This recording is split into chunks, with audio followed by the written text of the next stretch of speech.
ይህ በእሳተ ገሞራዎችና በከባድ የመሬት መንቀጥቀጦች ስጋት ውስጥ ለምትገኘው የፓሲፊክ ሰሜን ምዕራብ አካባቢ አዲስ የሳይንስ እንቆቅልሽን የፈጠረ ግኝት ነው።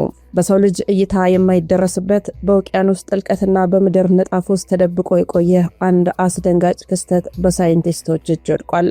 ለዘመናት በዝምታ ተኝቶ የነበረው የፓሲፊክ ሰሜን ምዕራብ ምድር አሁን ግን በአስገራሚ ሁኔታ እየተሰነጠቀ መሆኑ ተረጋግጧል።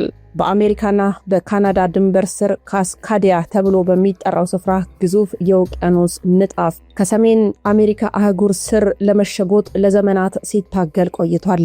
ይህ ሂደት ሳይንሳዊ በሆነው ቋንቋ ሰብዳክሽን ይባላል። ነገር ግን አሁን የታየው ክስተት ከለመድነው የተለየ ነው። ንጣፉ በሰላም ከመሸጎጥ ይልቅ ልክ እንደ ብርጭቆ እየተሰነጣጠቀና እየተሰባበረ ይገኛል ይላሉ ሳይንቲስቶቹ። የሳይንቲስቶቹ ግኝት የንጣፉ መገነጣጠልን ስንፈትሸው አዲስ የወጡ የራዳርና የሴስሚክ ምስሎች እንደሚያሳዩት ይህ የውቅያኖስ ንጣፍ በውስጡ ወደ 75 ኪሎ ሜትር የሚረዝም ግዙፍ ስንጥቅ ፈጥሯል። ሳይንቲስቶችን ክስተት እንዲህ ሲሉ ገለጹት። ፕላኔታችን ንጣፎቿን የምትወልድበት ብቻ ሳይሆን የምትቀብርበትም ሂደት አለ። አሁን እያየን ያለነው የአንድ የምድር ንጣፍ የመጨረሻው ህይወት ወይ ደግሞ ሞት ነው። የስንጥቅ ንጣፉን ለሁለት እየከፈለው ሲሆን ይህም ምድር ውስጣዊ ውጥረቷን መቋቋም አቅቷት እየተበጣጠሰች እንደሆነ ያሳያል። የመሰነጣጠቅም ዝም ብሎ የሚታይ የጂኦሎጂ ክስተት አይደለም። የስንጥቅ በፈጠረው ክፍተት ምክንያት የመሬት መንቀጥቀጥ በኃይሏ ይለዋወጣል። ስንጥቁ ባለባቸው አካባቢዎች የሚነሱ መንቀጥቀጦች ከዚህ ቀደም ከሚታወቁት በላይ እጅግ ኃይለኛና ያልተገመተ ሊሆኑ ይችላሉ። የእሳተ ገሞራ ትንሣኤ ንጣፉ ሲሰነጠቅ ከምድር በታች ያለው የጋለ እሳተ ገሞራ የሚወጣበት አዲስ ቀዳዳ ሊያገኝ ይችላል። ምድር ቋሚና የማትለወጥ ትመስላለች። ነገር ግን በጥልቁ ዓለም ውስጥ ታላቅ ድራማ እየተከናወነ ነው። ይህ በፓሲፊክ ሰሜን ምዕራብ የታየው ስንጥቅ ፕላኔታችን አሁንም ድረስ በለውጥና በውጥረት ውስጥ ያለች ሕያው አካል መሆኗን ማሳያ ነው። ሳይንቲስቶች አሁንም አይናቸውን ከዚህ ስንጥቅ ላይ አልነቀሉም። ምክንያቱም የዚህ ስንጥቅ ማደግ ነገ የአህጉራትን ቅርጽ ሊቀይር፣ አዳዲስ ተራራዎችን ሊፈጥር ወይም ያልታሰበ የተፈጥሮ ክስተት ሊያስከትል ይችላል። ምድር በሚስጥር እየተናገረች ነው። ሰላም፣ ጤና፣ ፍቅር፣ በረከት ተመኘንላችሁ ውድ ቤተሰቦቻችን በያላችሁበት የዓለም ዳርቻ ሁሉ እንደምን ቆያችሁን? አዲስ መረጃ ወጥቷል። እንግዲህ የአዲስ መረጃ ሳይንቲስቶቹ በአይናችን አይተነዋል ብለዋል። እጅግ በጣም አስደንጋጭ ነው። ምድራችን የተለየ ነገር ልታስተናግድ ነው እየተባለ ነው ማለት ነው። ይህ እንግዲህ ምን ይመስላል የሚለውን በጥልቁ ከእናንተ ጋር ልንፈትሸው ወደ እናንተ አምጥተነዋል። አብራችሁን ስለምትሆኑ ከወዲሁ እናመሰግናለን። ሮማን ጽጌ ነኝ ከአክሱም ቲዩብ። ሰናይ ቆይታ ይሆንላችሁ። ከመሬት ወለል በታች በመቶዎች የሚቆጠሩ ኪሎ ሜትሮችን ርቆ በሰው ልጅ እይታ የማይደረስበት ታላቅ ኃይል ትግል እየተካሄደ ነው። ለሚሊዮን ዓመታት የሰሜን አሜሪካ አህጉሮች ሲደግፍና ሲገፋ የቆየው የጁዋን ዲ ፉካ ንጣፍ አሁን በከፍተኛ ግፊት ምክንያት በሁለት እየተሰነጠቀ መሆኑ ተረጋግጧል። የፓሲፊክ ሰሜን ምዕራብ ዳርቻ ከካናዳ ቫንኩቨር ደሴት እስከ ሰሜን ካሊፎርኒያ የተገነባው በካዳስኪያን የንጣፎች መጋጠሚያ ላይ ነው። እዚህ ቦታ ላይ የውቅያኖሱ ንጣፍ ከአህጉሩ ንጣፍ በታች ይሸጎጣል። ነገር ግን የቅርብ ጊዜ ጥናቶች እንደሚያሳዩት ይህ የሚሰምጠው ንጣፍ ልክ እንደ እርጥብ እንጨት ከመታጠፍ ይልቅ እንደ ደረቅ መስታወት እየተሰነጣጠቀ ነው። ሳይንቲስቶቹ በከፍተኛ የቴክኖሎጂ ምስሎች የደረሱበት ስንጥቅ ቀላል አይደለም። ይህ ስንጥቅ በንጣፉ መሃል የተፈጠረ ሲሆን በውስጡ ከፍተኛ የሆነ የመሬት ውስጥ ጋዝ እንዲፈስ በር ከፍቷል። ንጣፉ በአንድ ወጥ መልክ ከመጓዝ ይልቅ በሰሜንና በደቡብ በኩል በተለያዩ አቅጣጫዎች እየተሳበ ነው። ይህ የጉልበት ልዩነት ነው ምድሪቱን ከውስጥ እየቀደዳት ያለው። ንጣፉ እየተሰነጠቀ በወደቀ ቁጥር የምድር የላይኛው ክፍል ክረስት ይዞ የመናድ አቅም አለው። ይህ ስንጥቅ ለምን አስፈለገ ለሚለው ጥያቄ ሳይንቲስቶች የሚሰጡት ምላሽ አስፈሪ ነው። ከዚህ ቀደም በአካባቢው የሚከሰቱ የመሬት መንቀጥቀጦች በአንድ ወጥ መስመር ይከሰታሉ ተብሎ ይታሰብ ነበር። አሁን ግን ይህ ስንጥቅ መኖሩ ያልተጠበቁ ፍንዳታዎች ያስከስታል እያሉ ነው። ስንጥቁ ባለበት አካባቢ የመሬት መንቀጥቀጥ ኃይል ተበታትኖ ስለሚወጣ የትኛው ቦታ በድንገት እንደሚናወጥ ለመተንበይ አስቸጋሪ ያደርገዋል።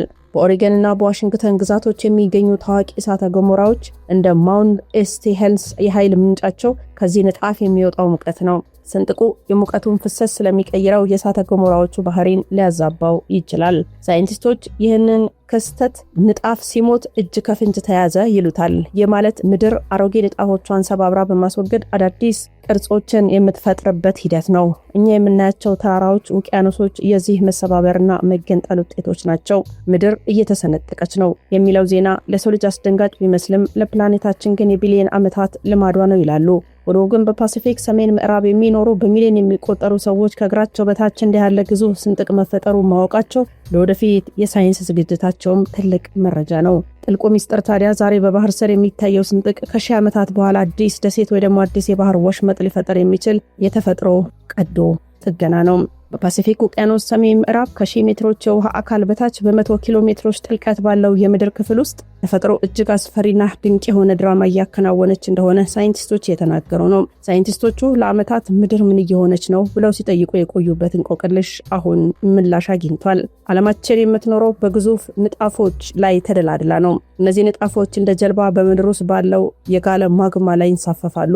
በፓሲፊክ ሰሜን ምዕራብ የሚገኘው የጁዋንዲ ፉካ ንጣፉ ግን አሁን ህይወቱ እያከተመች ይመስላል። የንጣፍ ከአሜሪካ አህጉር በታች ለመግባት ሲታገል ምድር በፈጠረችበት ከፍተኛ ግፊት ምክንያት ለሁለት ተቀዷል። የስንጥቅ 75 ኪሎ ሜትር የሚረዝም ሲሆን ልክ እንደ ክፍት ቁስል በምድር ሆድ ውስጥ ይገኛል። የክስተት በሳይንሱ ዓለም የንጣፍ ሞት ተብሎ ይጠራል። ንጣፉ በአንድ ወጥ መልክ መጓዝ ሲያቅተው ውስጣዊ ውጥረቱን መቋቋም አቅቶት መገንጠል ይጀምራል። ሳይንቲስቶች ይህንን ሲያዩ አንድ አህጉር ሲወለድ ሳይሆን አንድ ግዙፍ የምድር አካል ሲሞትና ሲበታተን እያየን ነው ብለዋል። ይህ መሰነጣጠቅ በምድር ውስጥ ያለውን የሙቀት ፍሰት እያዛባው ይገኛል። የማለት ከስንጥቁ የሚወጣው ሙቀት የምድራችንን የላይኛውን አካል እያለሰለሰውና ለከባድ አደጋዎች እያዘጋጀው ነው። የስንጥቅ የሚገኘው ሪንግ ኦፍ ፋየር ወይም ደግሞ የእሳት ቀለበት ተብሎ በሚጠራው እጅግ አደገኛ ቀጠና ውስጥ ነው። ስንጥቁ በፈጠረው ክፍተትም አዳዲስ እሳተ ገሞራዎች እና የሜጋ መንቀጥቀጥ ስጋት አለ። አዳዲስ እሳተ ገሞራዎቹ ከዚህ ቀደም የማይታወቁ የምድር ውስጥ ቀዳዳዎች ሊከፍቱ ይችላሉ። የስንጥቅ ደግሞ የሜጋው መንቀጥቀጡ ስጋት ስንጥቁ በድንገት ተንሸራቶ ቢሰበር በታሪክ ታይቶ የማይታወቅ የ9.0 ማግኒቲዩድ የመሬት መንቀጥቀጥ ግዙፍ ሱናሚ ሊያስከትል ይችላል። ምድር ቋሚ አትምሰላችሁ። ዛሬ የምንረግጠው መሬት ከቢሊዮን ዓመታት በፊት እዚህ አልነበረም ይላሉ። ወደፊትም እዚህ አይቆዩም። ይህ በፓሲፊክ ሰሜን ምዕራብ የታየው ስንጥቅ ፕላኔታችን ራሷን የምታደስበትና አሮጌውን ሰባብራ አዲስ የምትፈጥርበት የተፈጥሮ ቀዶ ጥገና ነው ይሉታል ሳይንቲስቶቹ አሁን የሚሉት አንድ ነገር ብቻ ነው። ምድር እየተነጋገረች ነው፣ እኛ ግን መስማት አልጀመርንም። የስንጥቅ ነገ የአሜሪካን ካርታ ሊቀይር አዲስ ውቅያኖስ ሊፈጥር ወይም ግዙፍ ተራራዎችን ሊያቆም የሚችል የለውጥ መጀመሪያ ነው። በፓሲፊክ ሰሜን ምዕራብ እየታየ ያለው የንጣፍ መሰነጣጠቅና የአሜሪካ ካርታ ሊቀየር የሚችልበት ሳይንሳዊ ሂደትም ካሉት ተጨባጭ የጂኦሎጂካል ማስረጃዎች አንጻር እንንገራቸው። ሳይንቲስቶች በሳይንስ ዴይሊ እና በሌሎች የጂኦፊዚክስ ጥናቶች እንደ ጂኦፊዚካል ሪሰርች ሌተርስ ላይ እንደተገለጸው የጁዋንዲ ፉካ ንጣፍ እየተሰባበረ መሆኑን ለወደፊቱ አዲስ የውቅያኖስ ወለል ለመፈጠር መንገድ ሊከፍት ይችላል። ማስረጃውም የውቅያኖስ ንጣፍ ሲሰነጠቅ ወይ ደግሞ ሪፍቲንግ ከምድር ሆድ ውስጥ ያለውን የጋለ ማግማ ወደ ላይ ያወጣዋል። የማግማ ቀዝቅዞ አዲስ መሬት ይፈጠራል ባይ ናቸው። ሂደቱም የሚሆነው አሁን ያለው ስንጥቅ እየሰፋ ከሄደ በሰሜን አሜሪካ አህጉርና በፓሲፊክ ውቅያኖስ መካከል ያለው መሬት ይከፈላል ነው። በዚያ ክፍተት ውስጥ የውቅያኖስ ውሃ ሲገባ አዲስ የባህር ወሽመጥ ወይም ውቅያኖስ ይፈጠራል። ይህም ልክ ከሚሊዮን ዓመታት በፊት አትላንቲክ ውቅያኖስ ሲፈጠር የነበረውን ሂደት ይደግመዋል። የሰሜን አሜሪካ ካርታ በተለይም የምዕራቡ የባህር ዳርቻ ኦሪገን፣ ዋሽንግተንና ሰሜን ካሊፎርኒያ ሊለወጥ የሚችልበት ዋና ዋና ሳይንሳዊ መንገዶች አሉ ይሉናል። የመሬት መስመጥ በካስካዲያ የስምጥ ቀጠና ላይ ንጣፎቹ ተፋተው ሲሰነጠቁ የባህር ዳርቻው መሬት በድንገት ወደ ታች ሊሰምጥ ይችላል ይላሉ ልሂቃኑ። ይህም የፓሲፊክ ውቅያኖስ አሁን ያሉትን የባህር ዳርቻ ከተሞች እንዲወጣቸው በማድረግ የየብስ ካርታውን ወደ ውስጥ ያሳጥረዋል። የአህጉር መቆራረጥንም አንስተዋል ልሂቃኑ።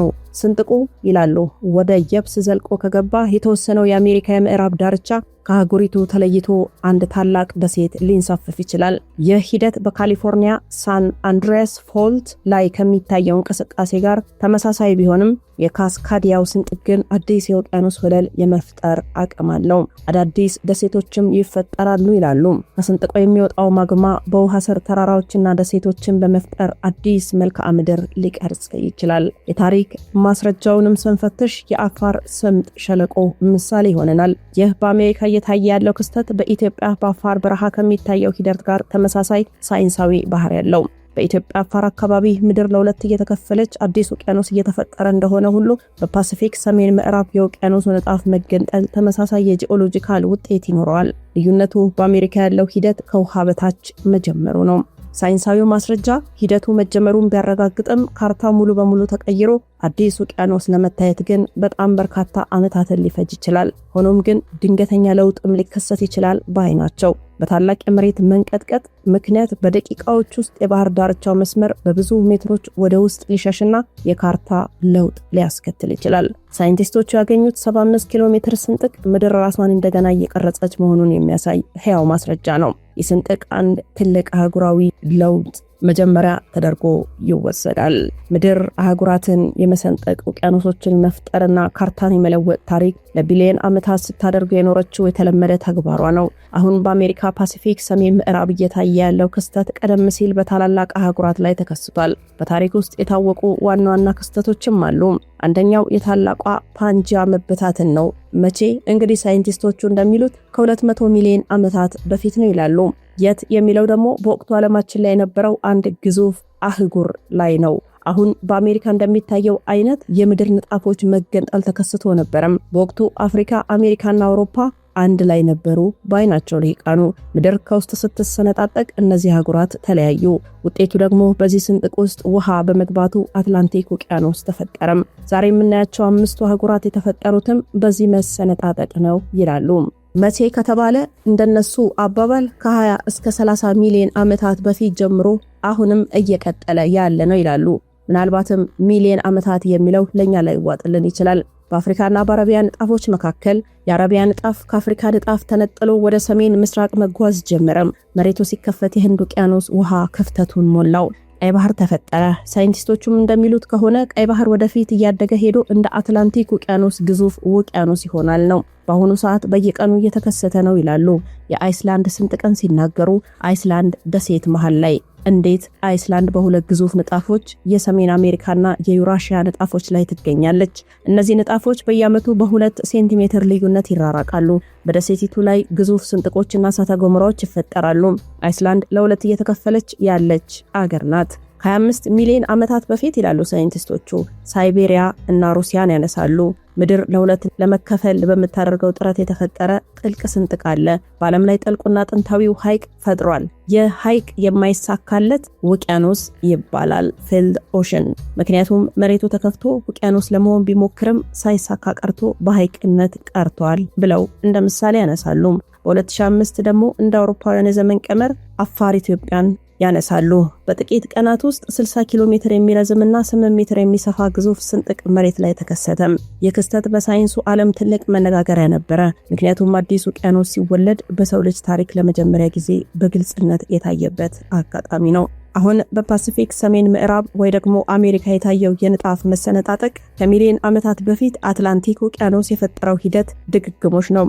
ምድር በየቢሊዮን ዓመቱ የራሷን ካርታ የምትቀይረው በዚህ መንገድ ነው። ባጭሩ ዛሬ የታየው ስንጥቅ የነገው ውቅያኖስ መጀመሪያ ነው። ሳይንቲስቶች በተለያዩ ዘመናዊ የምርምር ዘዴዎች ባረጋገጡት መሰረት ምድር ከተፈጠረች 4.54 ቢሊዮን ዓመታት ገደማ ሆኗታል ባይ ናቸው። የቁጥር እጅግ ግዙፍ ስለሆነ ሰዎች በቀላሉ እንዲረዱት ለማድረግም ብዙ ጊዜ በሚሊዮን ወይም በቢሊዮን ዓመታት ይገለጻል።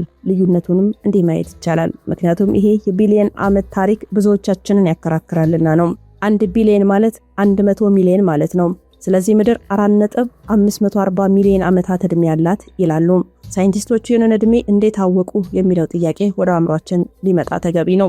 የትክክለኛ ዕድሜ ለማወቅ የተጠቀሙባቸው ዋና ዋና መንገዶች ደግሞ የድንጋዮች ዕድሜ ምርመራ ነው። በምድር ላይ የሚገኙ በጣም ጥንታዊ ድንጋዮችና ማዕድናት፣ ለምሳሌ ዚርኮን የተባለ ማዕድን በቤተ ሙከራ በመመርመር እነዚህ ድንጋዮች በውስጣቸው ያላቸውን የዩራኒየም ንጥረ ነገር ወደ እርሳስ ወይ ደግሞ ሊድ ለመቀየር የሚወስድባቸውን ጊዜ በመለካት ዕድሜያቸውን ማወቅ ይቻላል። ሁለተኛ የጠፈር ድንጋዮች ናቸው። ከጠፈር ወደ ምድር የሚወድቁ ሜትሮራይቶች ከምድር ጋር በአንድ ጊዜ እንደተፈጠሩ ይታመናል። እነዚህ ድንጋዮችን በመመርመር የፀሐይ ስርዓትና ምድር የተፈጠሩበት ትክክለኛ ዘመንን አረጋግጠዋል። ሌላው በሶስተኛ ደረጃ የጨረቃ ድንጋዮች የሚባሉ አሉ።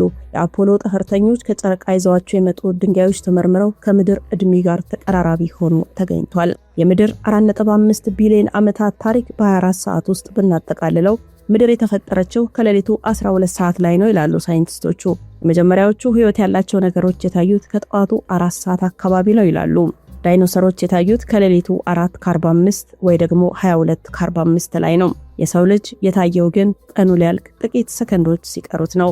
ስለዚህ ሳይንቲስቶች ሚሊዮን ዓመት የሚሉት ለሰው ልጅ ረጅም ቢመስልም ለምድር ግን እጅግ አጭር ጊዜዋ ነው። በፓሲፊክ ሰሜን ምዕራብ አሁን የታየው ስንጥቅ ውቅያኖስ ለመሆን የሚፈጅበት 10 ወይም ደግሞ 20 ሚሊዮን ዓመት በምድር ዕድሜ ሲሰላ እንደ ጥቂት ቀናት ነው። ውድ ቤተሰቦቻችን አብራችሁን ስለነበራችሁ እጅግ አድርገን እናመሰግናለን። በቀጣይ መረጃ እስከምንገናኝ ቸር ቆዩልን።